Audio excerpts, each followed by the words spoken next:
All right, tennis fans, get ready to dive deep, not into the net, don't worry, but into the minds of tennis champions. We're talking mental toughness today, and we've got some really interesting research on endurance in tennis specifically. Oh, yeah. It's not just about, wanting it more or something. This goes way deeper than that. Absolutely. It's the kind of stuff that separates the greats, especially when you look at players later in their careers.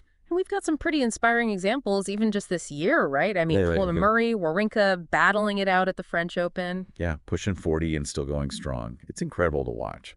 And this research really digs into how mental endurance becomes the deciding factor in those grueling matches. So when we say mental endurance, what are we actually talking about seeing on the court? Because it's not like a visible muscle, right? Right. It's more like it's not just about surviving the tough moments.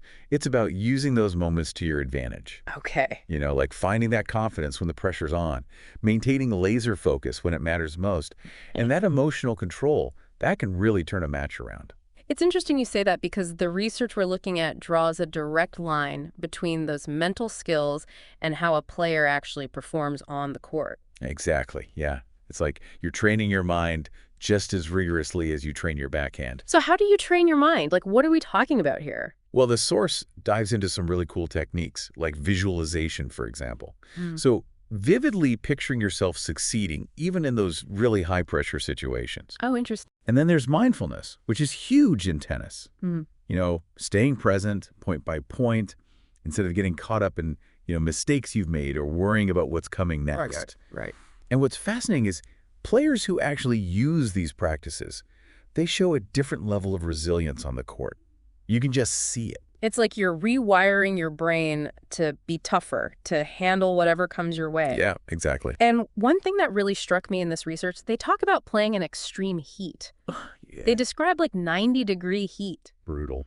And I don't know about you, but I'm getting tired just thinking about it. So how do you even mentally prepare for that kind of physical challenge?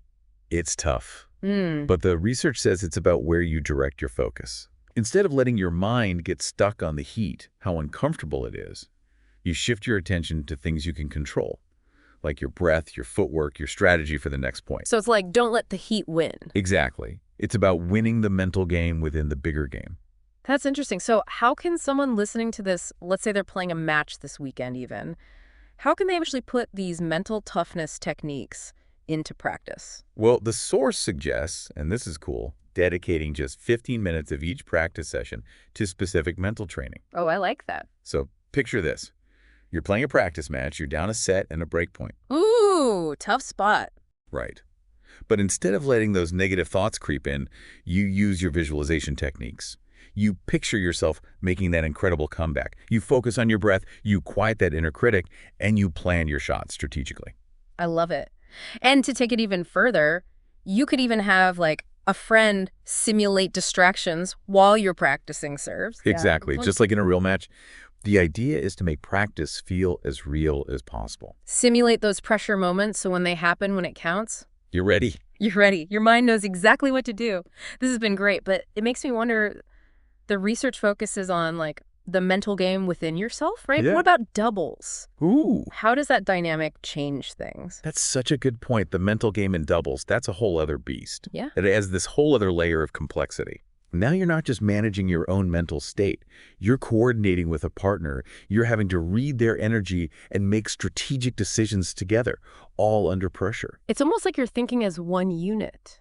Fascinating. Definitely something to think about for all you doubles players out there. Absolutely. Well, this has been incredibly insightful. Thanks for diving deep with us on the mental side of tennis. Anytime. And for all of you listening, remember, a strong mind can be just as powerful as a strong serve.